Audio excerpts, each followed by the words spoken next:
আসসালামু আলাইকুম। সংবাদে আপনাদের সবাইকে স্বাগত জানাচ্ছি। আমি ফিরোজ তোহা। শুরুতেই আরবে কেবলস সংবাদ শিরোনাম। বাংলাদেশের সর্বশেষ গুরুত্বপূর্ণ আপডেট সংবাদে আপনাকে স্বাগত। শুরুতেই সংবাদ শিরোনাম, পরে বিস্তারিত।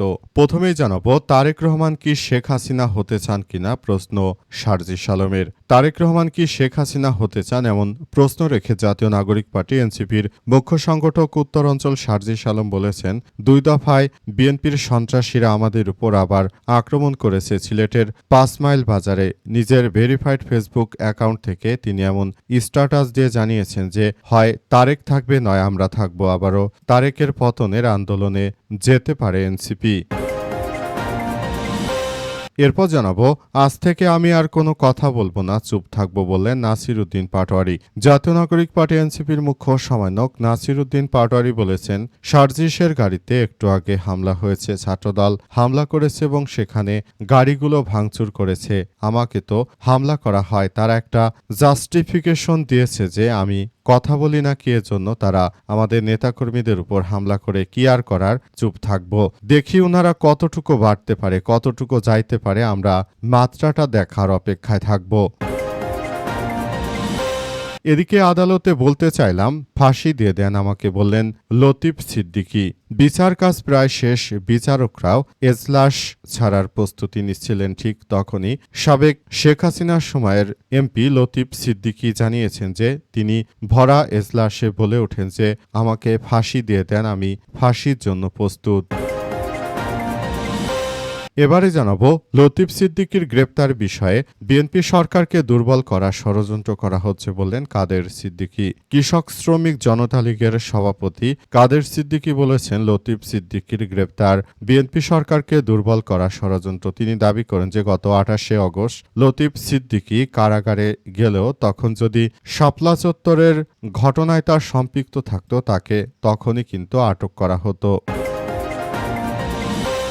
এদিকে ভারত সব দলকে পকেটে ঢুকে ফেলেছে, একটি দলকে পারেনি বললেন জামাতের আমির। বাংলাদেশ জামাত ইসলামের আমির ডা শফিকুর রহমান জানিয়েছেন যে ভারত বাংলাদেশের প্রতিটি রাজনৈতিক দলকে কিনে ফেলেছে, কিন্তু তারা শুধুমাত্র জামাত ইসলামকে কিনতে পারেনি বলে মন্তব্য করেছেন তিনি আরও জানিয়েছেন যে বাংলাদেশ জামাত ইসলাম এক আল্লাহ ছাড়া কারো সামনে মাথা নত করে না। শেখ হাসিনা, বিএনপি সহ সবাইকে ভারত কিনে ফেললেও বাংলাদেশ জামাত ইসলামকে তারা কখনোই কিনতে পারবে না। দেশের জনগণের পক্ষে থাকা একমাত্র রাজনৈতিক দলই হচ্ছে বাংলাদেশ জামাত ইসলাম। তারা বারবার পরীক্ষিত দেশের জনগণের জন্য সবথেকে ভালো যে রাজনৈতিক পদ্ধতিটা তারা নিয়ে এসেছে, এই রাজনৈতিক পন্থা অবলম্বন করেই দেশটাকে এগিয়ে নিয়ে যাওয়া যাবে। এবং সর্বশেষ জানাবো, হাফ প্যান্ট আর হুডি পরেই নেতানিয়াহুর সঙ্গে বৈঠক মার্কিন সিনেটর ফেটারম্যানের। মার্কিন সিনেটর জন ফেটারম্যান আজ ওয়াশিংটনের ব্লেয়ার হাউজে ইসরায়েলের প্রধানমন্ত্রী বেঞ্জামিন নেতানিয়াহুর সঙ্গে বৈঠক করেছেন। তার পরনে ছিল কালো হুডি আর হালকা ধূসর হাফ প্যান্ট, পায়ের উপর পা তুলে বসেছিলেন তিনি। এই বৈঠকে ফেটারম্যান ইসরায়েলের প্রতি তার অটল সমর্থনের কথা আবারও জানান। গাজা যুদ্ধ মধ্যপ্রাচ্য পরিস্থিতি নিয়ে নিজের কঠোর অবস্থান তুলে ধরেন ফেটারম্যান। প্রিয় দর্শক, এতক্ষণ শুনছিলেন সংবাদ শিরোনাম, এবারে বিস্তারিত।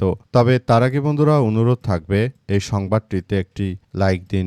এই চ্যানেলে আপনি নতুন হয়ে থাকলে আমাদের সংবাদটি দেখতে দেখতে চ্যানেলটি সাবস্ক্রাইব করে রাখুন। কমেন্ট করে বন্ধুরা আপনার মূল্যবান মতামত জানিয়ে দিন আপনি বিশ্বের কোন দেশ থেকে বা বাংলাদেশের কোন স্থান থেকে আমাদের সংবাদটি দেখছেন এবং শুনছেন। আর বন্ধুরা, সংবাদটি আপনার সোশ্যাল মিডিয়া ফেসবুকে শেয়ার করে বন্ধুদেরও দেখার সুযোগ করে দিন। গাজা যুদ্ধে আপনি যদি নিরীহ ফিলিস্তিনিদের ভালোবেসে থাকেন বন্ধুরা, কমেন্টে ইয়েস লিখে পুরো বিশ্ববাসীকে আমাদের এই তাজা আপডেটটি দেখার সুযোগ করে দিন। এবারে বিস্তারিত। তারেক রহমান কি শেখ হাসিনা হতে চান প্রশ্ন সার্জিস আলমের। জাতীয় নাগরিক পার্টি এনসিপির উত্তরাঞ্চলের মুখ্য সমন্বয়ক সার্জিস আলম জানিয়েছেন যে তারেক রহমানের চিন্তা ভাবনা কি, তিনি কি শেখ হাসিনার মতো হতে চান কিনা, তিনি কি ফ্যাসিস্ট স্বৈরাচার শেখ হাসিনা হতে চান কিনা। তিনি যদি শেখ হাসিনা হতে চান তাহলে তার বিরুদ্ধে যথাযথভাবে আইনগত এবং রাজনৈতিকভাবে তারেক রহমানকে মোকাবেলার ঘোষণা দিয়েছে জাতীয় নাগরিক পার্টি এনসিপির নেতৃত্ব। নেতৃত্ববৃন্দরা তারা বলেছে যে অবশ্যই এর জন্য তারেক রহমানকে জবাবদিহিতা করতে হবে। তার দলের সন্ত্রাসী চাটুকার চাঁদাবাজ যারা রয়েছে তাদেরকে বলে দিতে চাই যে তারেক রহমানের সময় ঘনিয়ে এসেছে। হয়তো ভালো হও, না হলে ভবিষ্যতে হাসিনার থেকে আরো ভয়াবহ পরিণতি হবে। আওয়ামী লীগের তো ভারত রয়েছে, তোমরা পালাবা কোথায়? তোমাদের পালানোর কোনো জায়গা থাকবে না বলে কঠোর হুঁশিয়ারি দেওয়া হয়েছে। এছাড়া আরও বলা হয়েছে যে এই ধরনের ঘটনাগুলো যাতে ভবিষ্যতে তারা আর কখনোই ঘটাতে না পারে সেজন্য সবাইকে আরও বেশি সজাগ ও সতর্ক থাকতে হবে। সবাইকে বলে দিতে চাই যার যার জায়গা থেকে এই বিএনপি সন্ত্রাসীদেরকে প্রতিহত করার জন্য এখনই উপযুক্ত সময়, এবং এই সময়ে সবাইকে আরও বেশি যার যার জায়গা থেকে দায়িত্বশীল ভূমিকা পালন করতে হবে। যদি দেশটাকে এগিয়ে নিতে চান তাহলে অবশ্যই এই সন্ত্রাসী বিএনপির বিরুদ্ধে কার্যকর পদক্ষেপ গ্রহণ করা ছাড়া আর কোনো বিষয় আমাদের জন্য কোনো ভালো কিছু বয়ে আনবে না বলে এমন কথা নিশ্চিত করা হয়েছে। আজ থেকে আমি আর কোনো কথা বলবো না, চুপ থাকবো বললেন নাসির উদ্দিন পাটোয়ারি। জাতীয় নাগরিক পার্টি এনসিপির মুখ্য সমন্বয়ক নাসির উদ্দিন পাটোয়ারি জানিয়েছেন যে আজ থেকে আমি চুপ হয়ে গেলাম, আর কোনো কথাই বলবো না। আমি যদি কথা বলি, যদি আমাদের নেতাকর্মীদের উপর হত্যাকাণ্ড চালানো হয়, যদি আমাদের নেতাকর্মীদেরকে মেরে ফেলা হয়, এমন রাষ্ট্র ব্যবস্থা আমি চাই না। আমি প্রতিবাদ করব, কিন্তু আজ থেকে আমি আর কথা বলবো না। আপনারা তো কথা বলতে দেবেন না। আপনারা হচ্ছেন এক জালিম। স্বৈরাচার শেখ হাসিনা এক জালিম ছিল, যে জালিমের বিরুদ্ধে কথা বললে মানুষের উপর আক্রমণ করা হতো, মামলা দেয়া হতো। আর এখন আরেক জালিম বিএনপির কারণে দেশের মানুষ এখন আর কথাবার্তা বলতে পারছে না। সবাই খুব বেশি হতাশার মধ্যে পড়েছে। দেশটাকে একটি ধ্বংসস্তূপে পরিণত করা হচ্ছে। অবস্থায় দেশটাকে একটি ভালো অবস্থানে নিয়ে যাওয়ার জন্য জাতীয় নাগরিক পার্টি এনসিপি নেতৃত্ববৃন্দরা তারা সর্বাত্মকভাবে ভূমিকা রেখেছিল, কিন্তু শেষ পর্যন্ত এসব কোনো কিছুই হলো না বলে জানান নাসির উদ্দিন পাটোয়ারি। তিনি আরও জানিয়েছেন যে দেশটাকে তারা যে একটি ধ্বংসস্তূপের দিকে নিয়ে যাচ্ছে, সেখান থেকে আমাদের মাতৃভূমিকে রক্ষা করতে কি পারবো না, নাকি এভাবেই কেটে যাবে দিন? দেশটাকে স্বৈরাচারের হাত থেকে রক্ষা করে আরেক জালেমের হাতে তুলে দিলেন। আপনারা একটাবারও ভাবলেন না যে এই দলটির বিগত বছরগুলো রেকর্ড কি? তারা ক্ষমতা আসার পর থেকে দেশের মানুষ শান্তিতে নেই, এটি আমাদের কুরে কুরে খাচ্ছে। আদালতকে বলতে চাইলাম ফাঁসি দিয়ে দেন, প্রস্তুত আছি বললেন লতিফ সিদ্দিকী।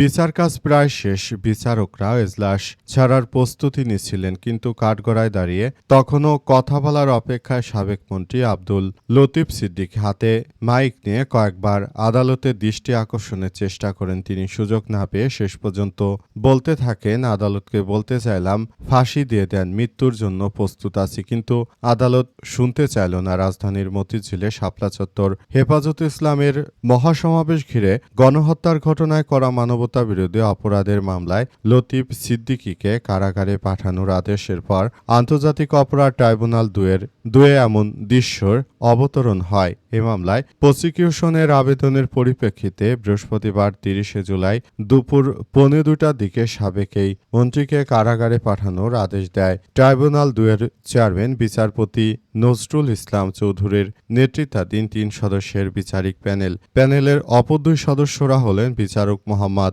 মঞ্জুরুল বাসিত, বিচারক নূর মোহাম্মদ শাহরিয়ার কবির। প্রসিকিউশনের পক্ষে শুনানি করেন প্রসিকিউটর মিজানুল ইসলাম। শুনানিতে তিনি বলেন, এ মামলায় পরানভুক্ত লতিফ সিদ্দিকীকে গ্রেপ্তার করে আজ ট্রাইব্যুনালে হাজির করা হয়েছে। শাপলা চত্বরে যে গণহত্যা হয়েছে সেই ঘটনায় এই লতিফ সিদ্দিকী, কাদের সিদ্দিকী, এই 2 কুখ্যাত সন্ত্রাসীরা কোনোভাবেই ছাড় পাওয়া উচিত নয়, কারণ তারা তলে তলে একটি ষড়যন্ত্রকারী বদমাশ। এই 2 ভাই মিলে দেশের অনেক মানুষের অনেক ক্ষতি করেছে। যুবক বয়স থেকে বৃদ্ধ বয়স পর্যন্ত এই 2 জন মিলে দেশের অনেক মানুষের ব্যাপক ক্ষতি করেছে। লতিফ সিদ্দিকীর গ্রেপ্তার বিএনপি সরকারকে দুর্বল করার ষড়যন্ত্র বললেন কাদের সিদ্দিকী। কৃষক শ্রমিক জনতা লীগের সভাপতি বঙ্গবীর কাদের সিদ্দিকী জানিয়েছেন, লতিফ সিদ্দিকীর গ্রেপ্তার বিএনপি সরকারকে দুর্বল করার ষড়যন্ত্র। তিনি দাবি করেন, গত ২৮ আগস্ট লতিফ সিদ্দিকী কারাগারে গেলেও তখন যদি শাপলা চত্বরে গণহত্যার সম্পৃক্ততা থাকত তবে সেই সময় তাকে গ্রেপ্তার করা হতো। আজ বিকেলে টাঙ্গাইল মির্জাপুর প্রেস ক্লাবের প্রতিষ্ঠাতা সাধারণ সম্পাদক ও সাবেক সভাপতি খন্দকার মোহাম্মদ আবুল হাসনাত কিসমতের কবর জিয়ারত শেষে সাংবাদিকদের সঙ্গে আলাপকালে তিনি এমন কথা বলেন। এ সময় উপজেলা কৃষক শ্রমিক জনতা লীগের সাধারণ সম্পাদক আরমান হোসেন তালুকদার, তাপস, মির্জাপুর প্রেস ক্লাবের সাধারণ সম্পাদক এস এম এরশাদ মিয়া প্রমুখ উপস্থিত ছিলেন। কাদের সিদ্দিকী বলেন যে লতিফ সিদ্দিকী আদালতে জানিয়েছে যে শাপলা চত্বরের ঘটনায় তার কোনো সম্পৃক্ততা নেই এবং তিনি ক্রিসেন্ট কমিটির সদস্য নয়। যুক্তরাষ্ট্রের প্রধানমন্ত্রী শেখ হাসিনার ছেলেও সজীব ওয়াজেদ জয়কে নিয়ে লতিফ সিদ্দিকী যে বক্তব্য দিয়েছেন তার উদ্দেশ্য ছিল জয় রাস্তাঘাটের ছেলে নয়, তিনি বঙ্গবন্ধু শেখ মুজিবের নাতি। এই ধরনের বিষয় সংযতভাবে কথা বলা প্রয়োজন ছিল, কিন্তু সেই বক্তব্যকে ভিন্নভাবে উপস্থাপন করে তৎকালীন আওয়ামী লীগের কয়েকজন নেতানেত্রীর কাছে অভিযোগ করেছিলেন লতিফ সিদ্দিকীর জামিন প্রসঙ্গে তিনি বলেন, আমরা তার জামিনের জন্য চেষ্টা করব, এরপর যা হওয়ার হবে। লতিফ ভাই বলেছেন, আপনারা পারলে আমাকে ফাঁসি দিয়ে দেন, আমিও আমার ভাইয়ের সঙ্গে একমত। আল্লাহ তাআলা বলেছেন, কাউকে যদি অন্যায়ভাবে ফাঁসি দেওয়া হয় তাহলে তার সব অপরাধ ক্ষমা পেয়ে যায় এবং তার জন্য ভেস্তের দরজা খুলে যায়। সুতরাং আমি সবাইকে বলবো তাকে ফাঁসি দিয়ে দেন।